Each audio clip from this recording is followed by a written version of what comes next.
Buenas noches, queridos hermanos. Aquí estamos una vez más para continuar con el estudio del libro de Hechos de los Apóstoles, basado en los escritos del hermano Weldon Bierter, reconocido teólogo y misionero bautista. Muy bien, antes vamos a pedir la bendición del Señor sobre este estudio de esta noche, que Dios nos guíe a toda su verdad. Padre, venimos delante de tu presencia, agradecido una vez más por tu misericordia, por tu fidelidad. Queremos entregarte, Señor, este estudio de esta noche, rogarte que nos hables, que nos muestres, que nos enseñes el camino que tenemos que seguir, Padre. Gracias te damos por la vida de nuestros hermanos de la antigüedad, que nos dan ejemplos, Señor, de la vida de fidelidad a ti, Señor. Te bendecimos y te rogamos que nos ayudes en este día, Señor, para ver y escudriñar tu palabra. En el nombre de Jesús. Amén y amén. Muy bien, vamos a hacer un pequeño repaso de lo que habíamos visto rápidamente el miércoles pasado. El miércoles pasado habíamos visto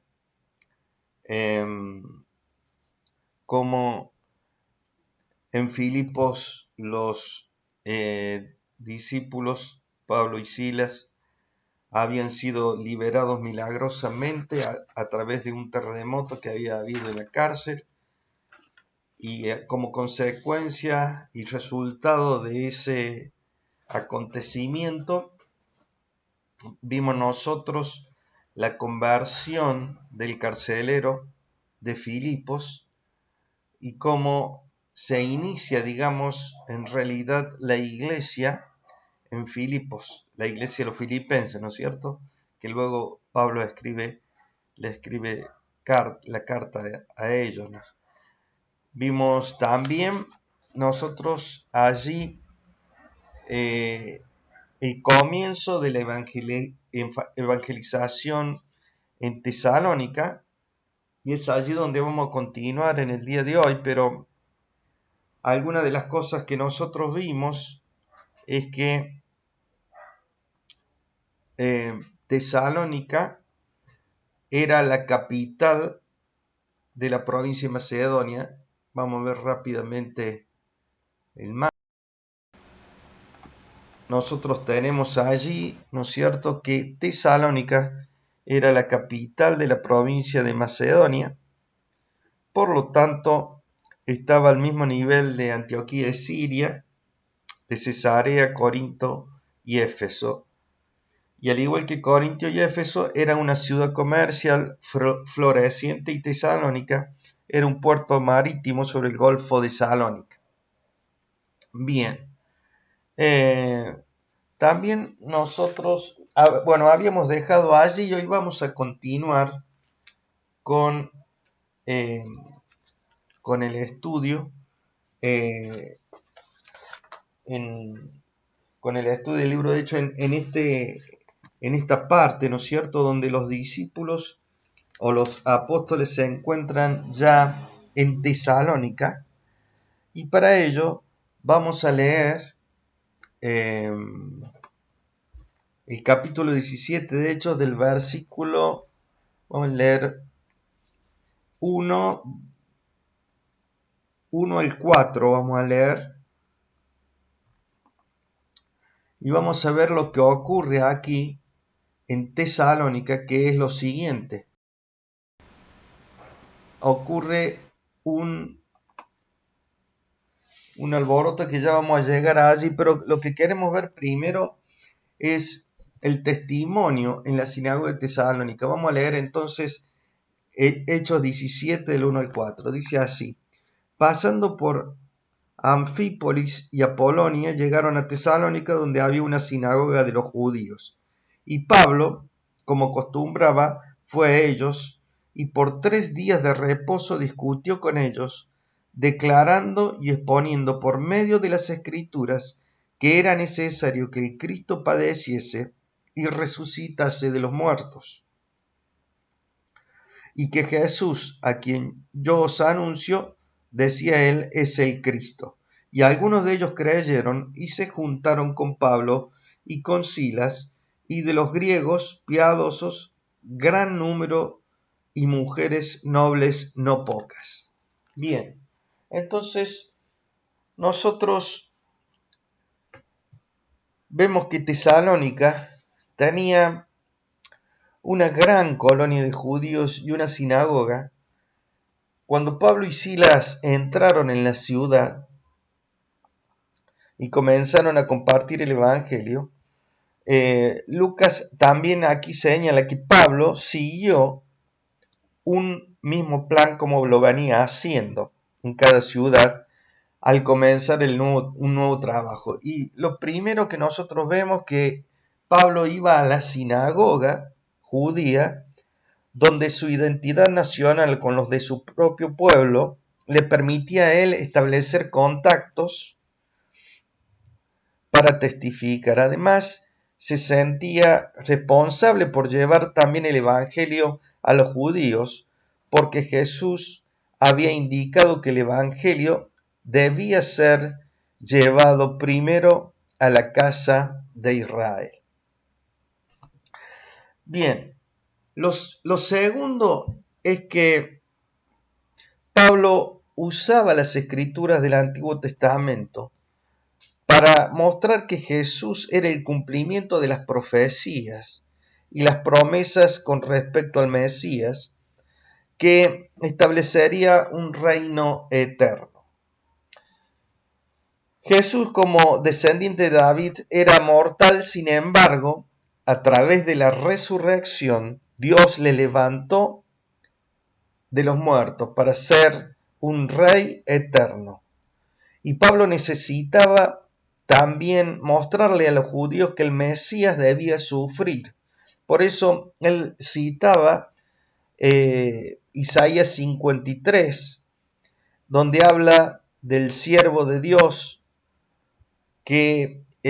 cuya victoria iba a llegar a través del sufrimiento.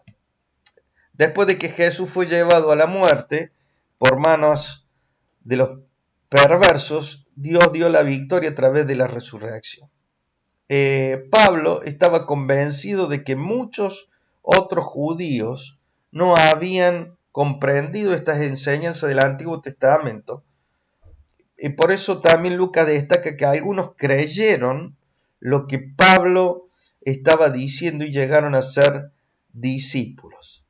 Al mismo tiempo que algunos judíos creyeron, también lo hicieron, dice aquí en estos versículos que leímos, gran número de los griegos temerosos de Dios y no pocas mujeres nobles de los gentiles. Bien, continuamos un poquito.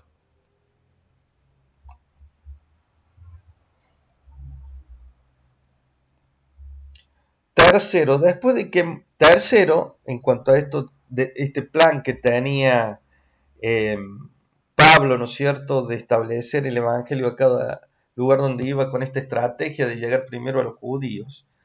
Después de que muchos gentiles respondieran al evangelio y que los judíos excluyeran a Pablo, motivados por los celos, este fue directamente a los gentiles. Cuando los cristianos eran expulsados de la sinagoga, tenían que encontrar un lugar en el cual reunirse.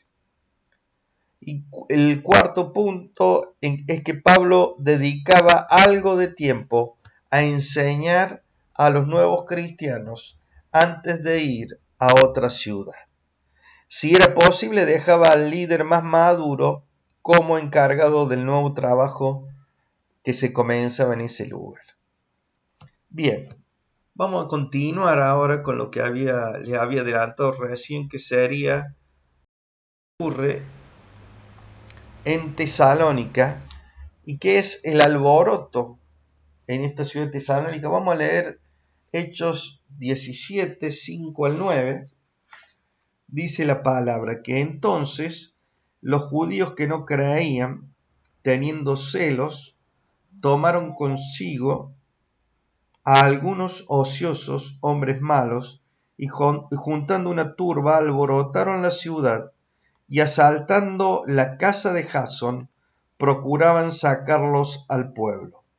Pero no hallándolos, trajeron a Jasón y a algunos hermanos ante las autoridades de la ciudad, gritando: estos que trastornan el mundo entero también han venido acá, a los cuales Jasón ha recibido, y todos estos contravienen los decretos de César, diciendo que hay otro rey, Jesús. Y alborotaron al pueblo y a las autoridades de la ciudad, oyendo estas cosas, pero obtenida fianza de Jasón y de los demás, los soltaron. Que Dios bendiga su palabra. Pero nosotros tenemos esto que ocurre en Tesalónica, y que es este alboroto. Pablo razonó con los judíos en la sinagoga durante 3 semanas antes de que éstos lo rechazaran y lo obligaran a volverse a predicar a los gentiles. No se conoce la duración del ministerio de Pablo entre los gentiles. Los judíos que se persuadieron de que Jesús era el Cristo se juntaron con Pablo y Silas, y ellos, junto con los griegos devotos y las mujeres nobles, formaron el núcleo de lo que luego fue la primera iglesia en Tesalónica, de los tesalonicenses. Pablo y Silas encontraron hospedaje en la casa de un judío que tenía un nombre griego que se llamaba Jasón. Quizá Jasón puso a disposición su casa para que se reunieran los creyentes. Pero los adversarios de Pablo no pudieron encontrar alguna forma legal para lograr que dejara de predicar y de enseñar. Lucas atribuyó a los celos la causa de la enemistad de los judíos, y quizá vieran que estaban perdiendo a algunos de los judíos adoradores y temerosos de Dios que estaban yendo a la sinagoga cuando estos se hacían cristianos. Los judíos apelaron entonces a las emociones del pueblo y asistieron a hombres perversos del mercado para asaltar así la casa de Jasón. Cuando la muchedumbre esperaba frente a la casa, los villanos entraron en ella y buscaron a los apóstoles. Como no los pudieron encontrar a Pablo y a Silas, prendieron a Jasón y lo arrestaron junto con los otros cristianos hasta donde estaban estas autoridades de la ciudad que se llamaban los politarcas.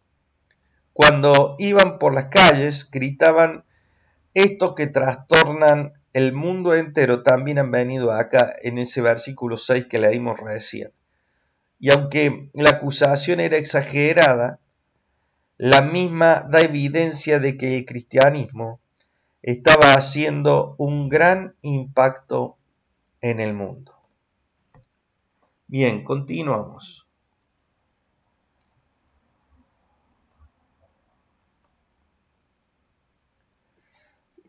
Jasón y sus compañeros fueron acusados de traición ante las autoridades, y todos estos dijeron: contravienen los decretos de César, diciendo que hay otro rey, Jesús, y presentaron a Jesús como el rival de César. Y Jasón y sus compañeros fueron acusados de ser leales justamente al competidor de César, o sea, leales a Jesús. La acusación logró lo que los judíos se habían propuesto, excitando a la multitud y a los magistrados. Los oficiales decidieron postergar el caso para otro día, por lo tanto recibieron la fianza de Jasón y de los otros y los soltaron. Los líderes y la gente de la ciudad tenían mucho cuidado de evitar cualquier posible sedición, porque Tesalónica podría perder su estado de ciudad libre si tolerara la traición contra César.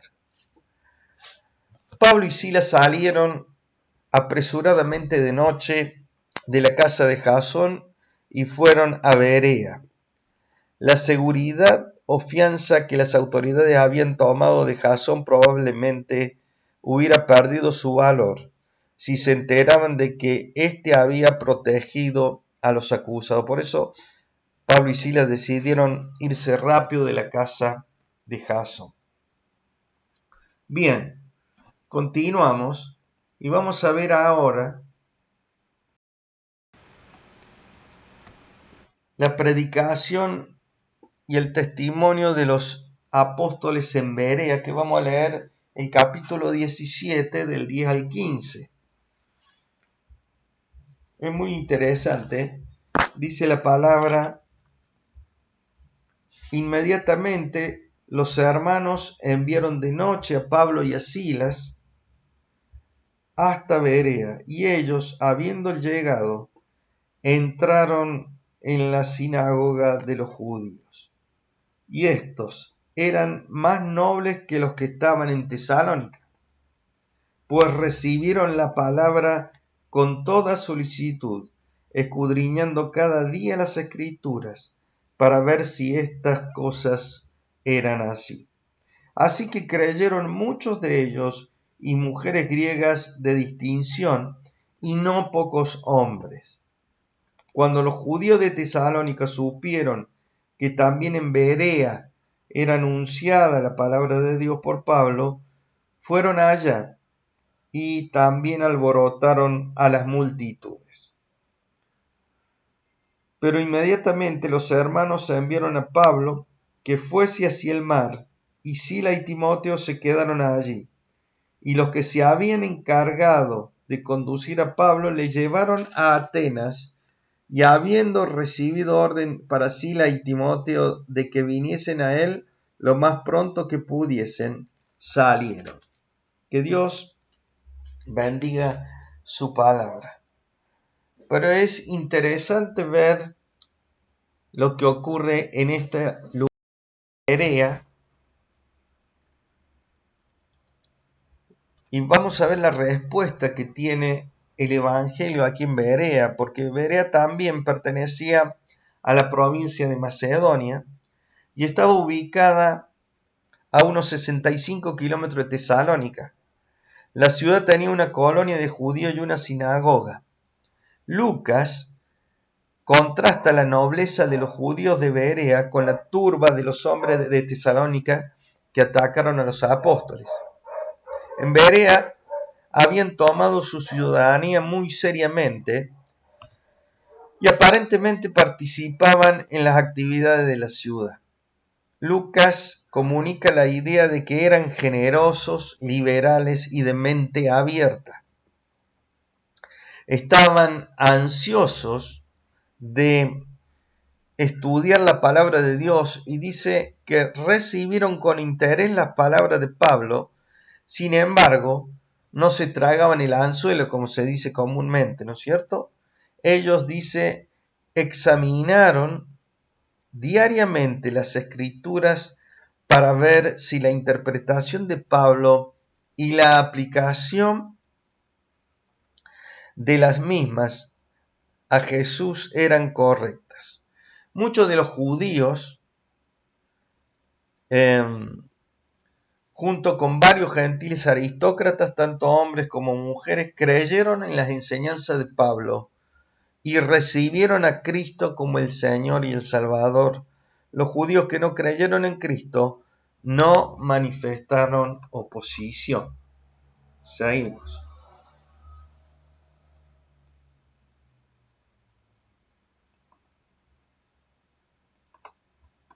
Bien. En Tesalónica se corrió la noticia de que la palabra de Dios proclamada por Pablo estaba recibiendo respuesta en Berea, al igual que los judíos de Iconio y Antioquía de Pisidia. Los judíos de Tesalónica, ¿qué hicieron? Vinieron a Berea para hacer que la gente se volviera contra los apóstoles. Los nuevos convertidos decidieron entonces enviar a Pablo a otro lugar, ya que él era el objeto de los disturbios. Y aparentemente un gran número de nuevos creyentes acompañaron a Pablo hasta la playa para protegerlo y para mostrarle respeto y gratitud. Eso dice el versículo 14. Vamos a continuar.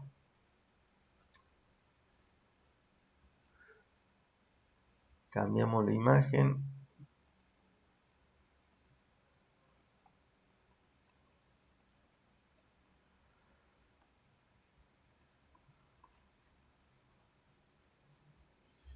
Una escolta menor continuó con Pablo hasta Atenas.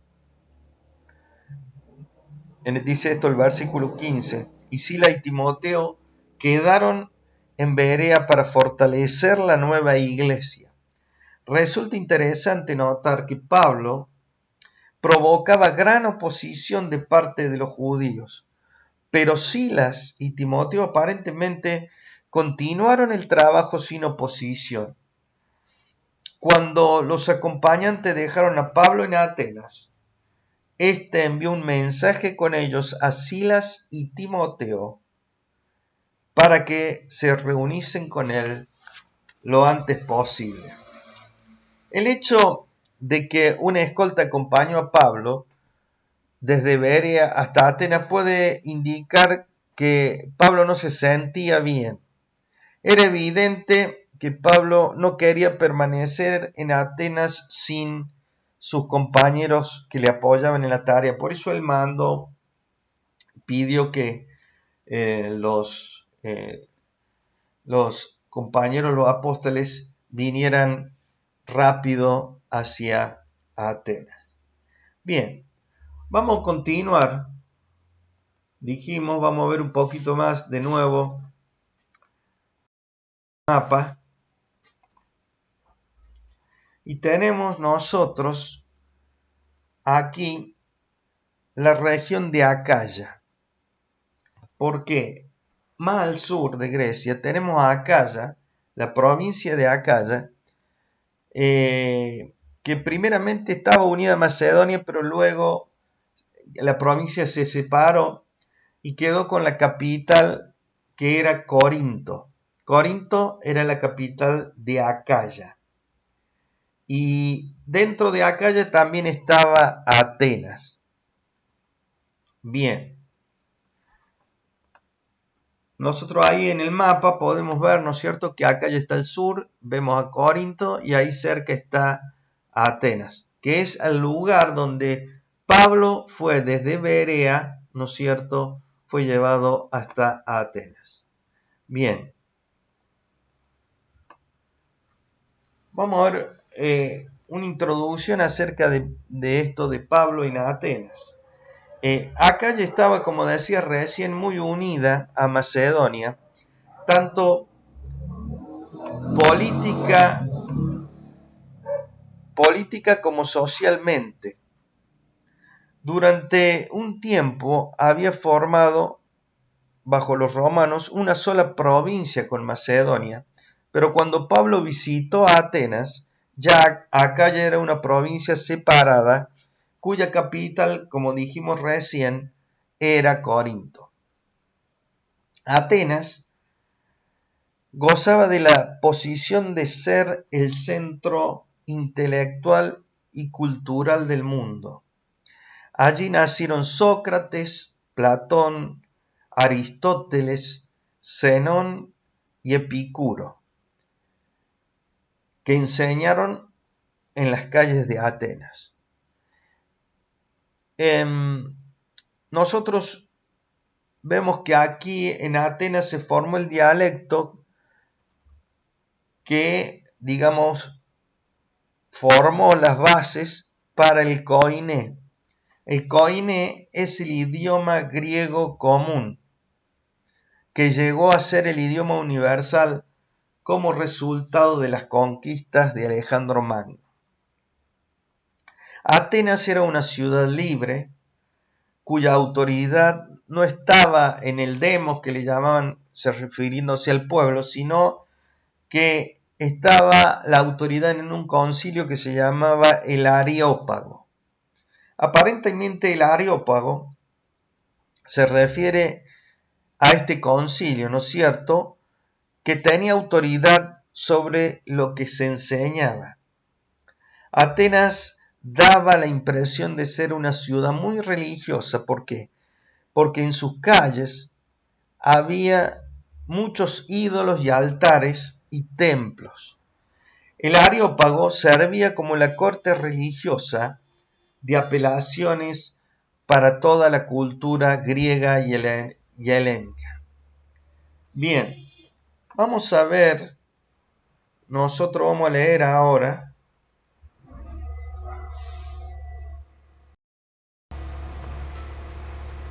vamos a leer entonces Hechos 17, 16 y 17. Esto va a ser lo último que vamos a ver por hoy. Y en estos versículos vamos a ver cómo Pablo observa mientras esperaba él en Atenas, dice la palabra, Hechos 17, 16 y 17. Mientras Pablo los esperaba en Atenas, su espíritu se enardecía viendo la ciudad entregada a la idolatría.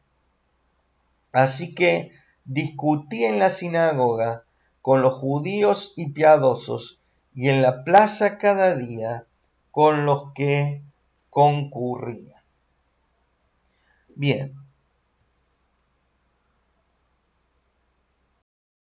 nosotros vemos aquí el testimonio, el comienzo del testimonio que Pablo da en Atenas, porque luego vamos a seguir viendo en este capítulo, ¿no es cierto?, que es más extenso. El capítulo 17 es un poco más extenso y vamos a ver cómo Pablo desarrolla, ¿no es cierto?, su prédica y sus argumentos referidos al Evangelio y a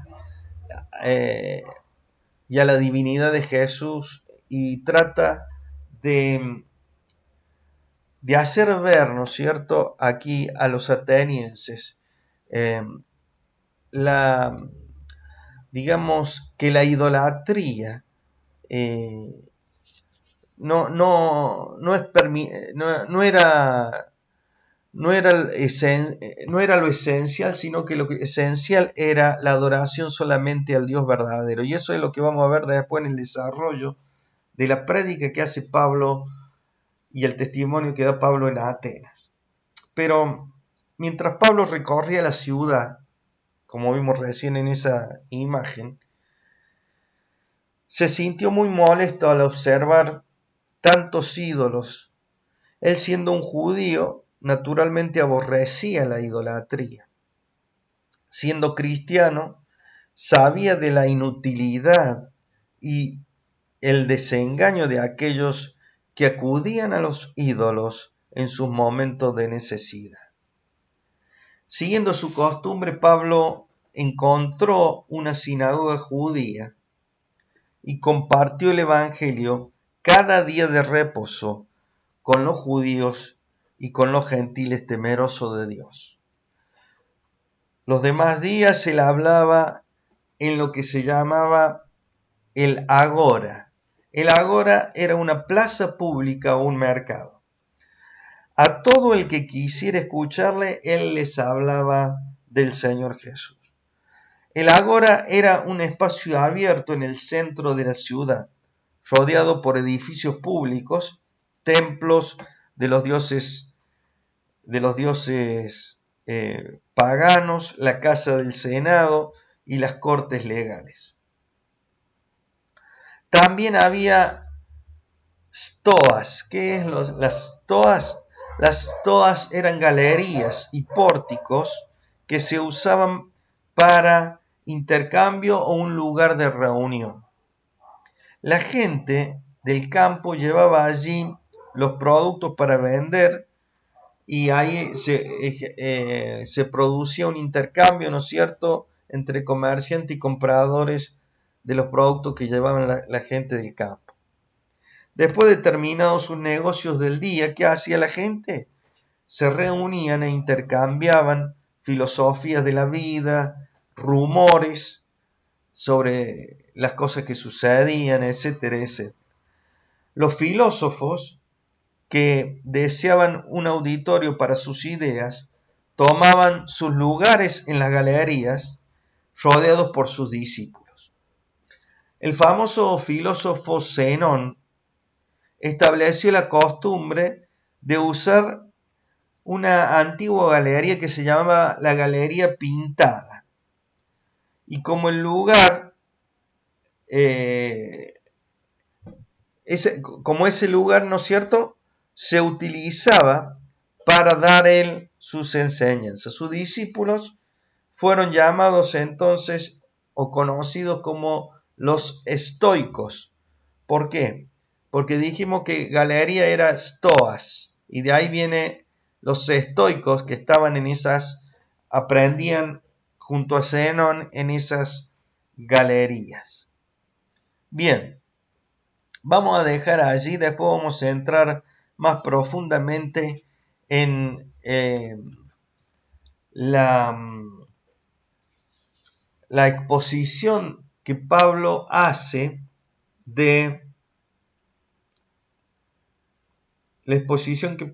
acerca del Evangelio y sus argumentos, presentando su argumento delante de los filósofos griegos. Pero es importante, queridos hermanos, que nosotros notemos aquí una de las cosas que quiero destacar es la perseverancia, principalmente de Pablo, ¿no es cierto?, y en cuanto a su respuesta al llamado que él tenía de llevar el Evangelio a todos los gentiles. Él llega